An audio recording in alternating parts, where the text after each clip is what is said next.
Hello and welcome back to For the Very First Time to the channel. I am William Gwyn and today I'm going to be talking about my previous 10 5-star reads. And so the previous 10 books that I've loved. Obviously 5 stars as a term is subjective and it can mean many different things. To some people it means that they love the book, to others it means it changed their world. For me it means a book that I loved for one reason or another. Maybe it did have a big impact on me, maybe I was thinking about it the whole time, and maybe I just could not put it down. And so it means a variety of terms, but yeah, these are the last 10 books that I've loved, basically. And that does include rereads, because I'm kicking off with Wrath by Papa Gwyn. And this is the first time I've listened to Wrath via Audible. So I listened to Damien Lynch do the audiobooks of The Faith and the Fallen. I did one a month or one every other month, depending when it fit into the schedule. But I finished Wrath pretty recently, last month, and Damien Lynch does a brilliant job. It did take me a little while listening to Malice to get used to the kind of voices for his characters, because obviously lucky enough to talk to Papa Gwyn about his works, that the characters feel so vivid to me, and I've grown up with them, especially in The Faith and the Fallen, which he was writing for so long. So it did feel quite strange hearing their voices, and some of them very different to what I expected. But after I put aside that kind of weirdness of me, I absolutely loved it. And Damien Lynch, he's a brilliant narrator. He really ups the pace during action sequences, and he really immerses himself and delivers the tone and atmosphere that the book needs at that moment.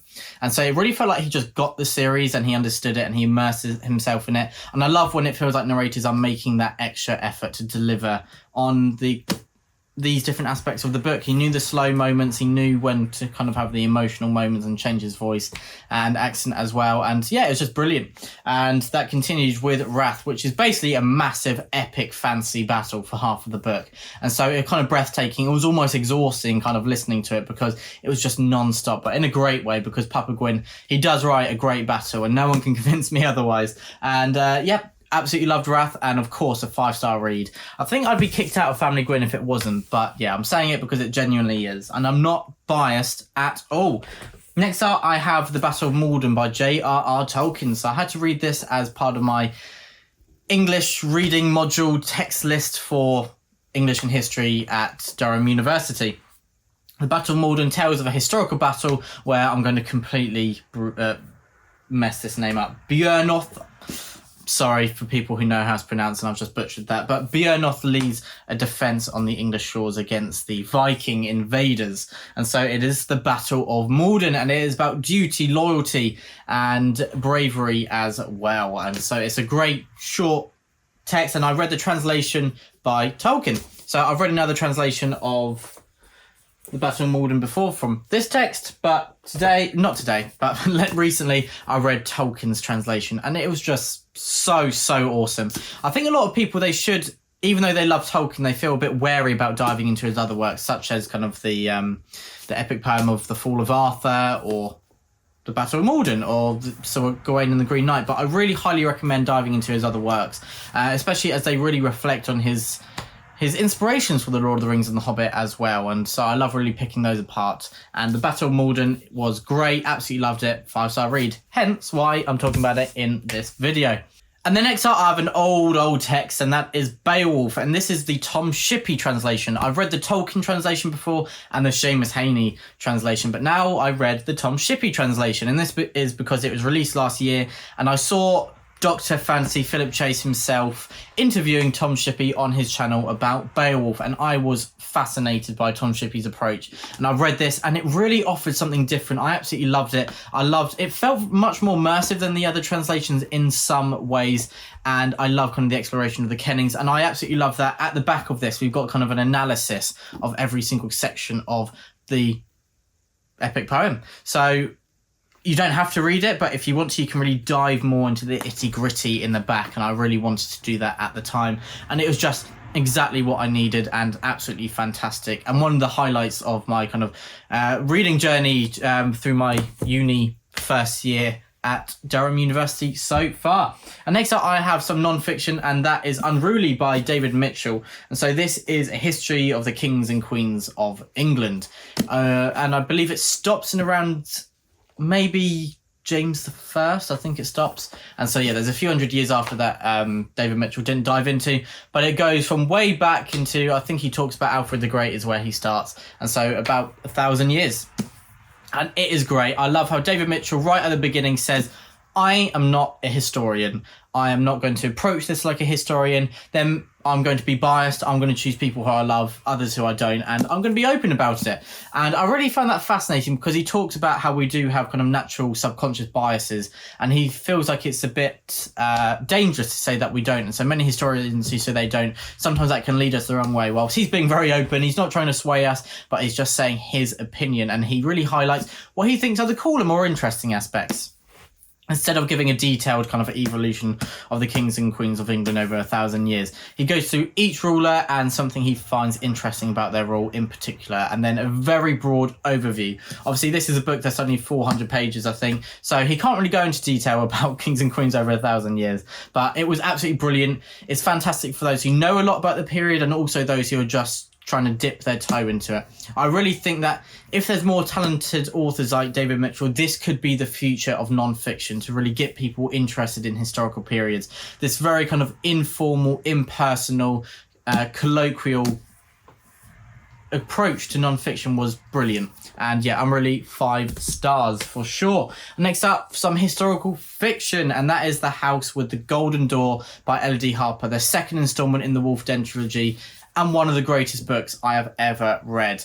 I was not wary, but I was unsure how Elodie Harper was going to match the brilliance of the first installment of the series, because Amara, our main character, is going to be in a very different position and slightly different setting, and I won't go into more detail because that would be spoilers, but it means the way that book 1 ends means that book 2 has to take quite a different shape. But wow, she brilliantly took what I loved about the Wolf Den, enhanced on it, and then added other aspects. And I thought particularly how plot work with the intricate kind of storylines weaving in and out of each other, creating tension, resulting in twists and turns and surprises along the way was absolutely fantastic, where I felt so tense. And then I'd let my guard down for a second, and that is when something crazy would happen.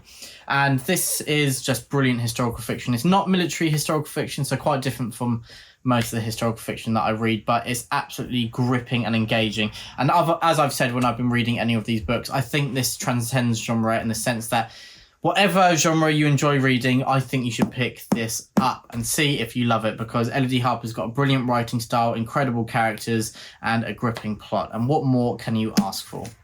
And that is The House of the Golden Door, one of my favourite reads in a long, long time.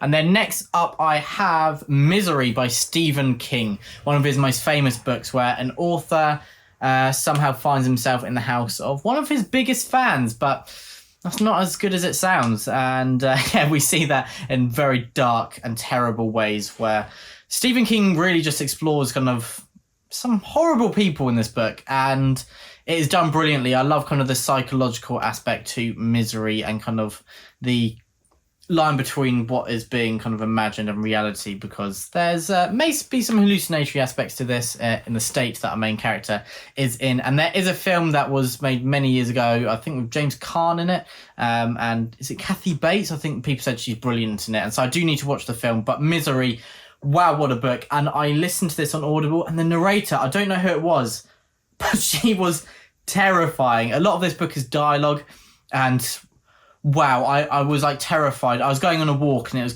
the sun was setting, and I felt very, at peace, lovely landscape. And then I was listening to this and I rushed home because I felt terrified and I was getting goosebumps. And yeah, Misery is brilliant. It is horror, but kind of psychological thriller horror, because it's not supernatural.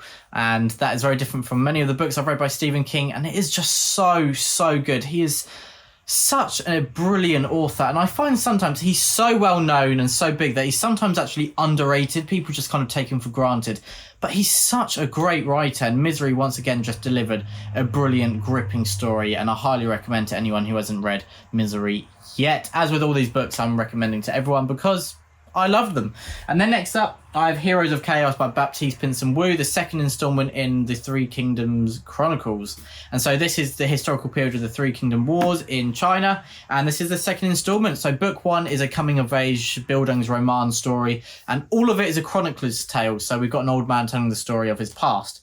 Book 2, we still have our main character is quite young. He's in his teenage years, but I really enjoy the transition that he's beginning to get a bit more influence and responsibility and have a greater role on kind of a sphere of influence on those around him. Whereas in book one, he's quite powerless, and Baptiste Winston does that brilliantly. But I love that we've got a lot of what I love in book one, but that evolution as well that keeps you hooked, keeps you engaged, and keeps the story moving forward. And so I really cannot wait to see how this continues with book three, which is Dynasty Killers, which, what a title, by the way. And yeah, I cannot wait to read more. And yeah, Baptiste Winston just got a really smooth, efficient writing style that I love following as well. And that really brings the characters to life. And yeah, he's done a really great job.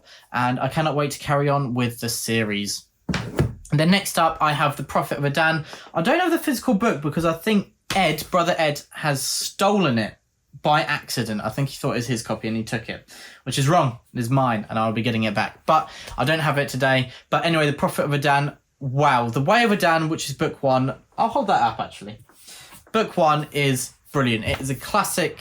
Well, it's a blend of classic and modern fantasy where you've kind of got, I think, the prose style and the approach, especially kind of bringing nature and the beautiful description of landscapes and the seeming good versus evil, which is distorted as we go on, but the clear different size feels very kind of classic fantasy-esque, but it feels like modern fantasy with a lot of characters who we're unsure of their motivations and agenda. Are they good? Are they bad?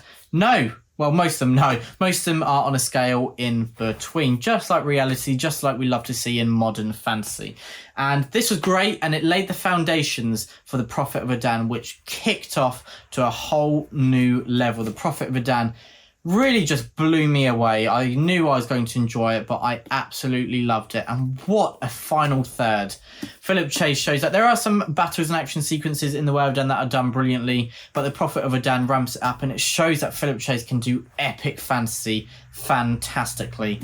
And the twists and turns as well. As I said, The Way of Adan really laid the foundations whilst providing a great gripping story, but it laid the foundations that The Prophet of Adan could just leap from, and that is going to be the same for The Return of Adan, which I am reading at the moment. But yeah, that is another 5-star read from me. And then next up, I have Egil Saga, which is another book text on my English literature reading list.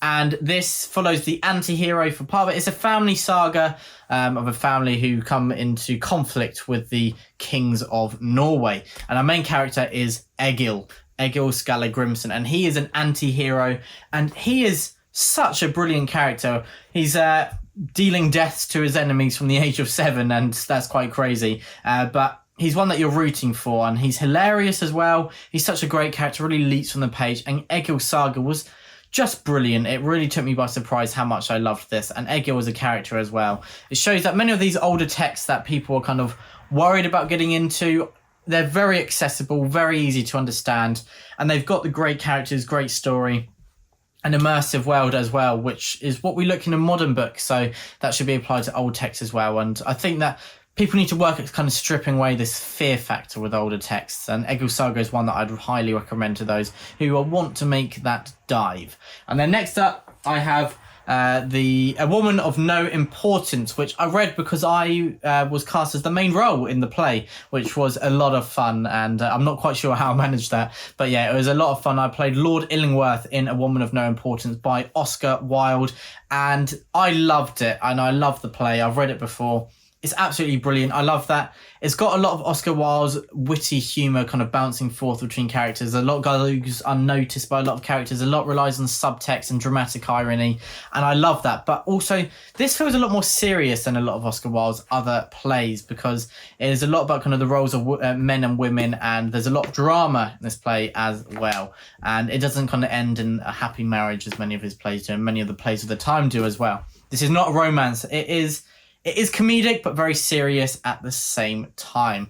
And it's kind of dark comedy in the sense that many of those making us laugh are nasty, dark characters, and you kind of feel bad laughing at them as well. But yes, brilliant, gripping, and I may be biased as I feel very sentimental towards it, as obviously sinking so much time into learning these lines and really diving into the depths of the play. But yeah, it's one that I think a lot of people would really enjoy, and it's a shame there's no great adaptation of it, because I think it would translate to the screen really, really well. But Maybe at some point soon, maybe, because a lot of his other texts have been adapted.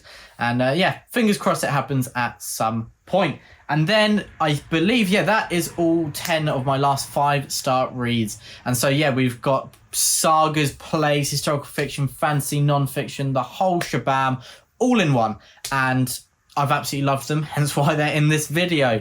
And yeah, I highly recommend all of these to anyone. I hope some of them have piqued your interest. Let me know if you've read any of them. Let me know if you're looking to pick any of them up. And yeah, everyone, thank you as always for watching, and stay safe.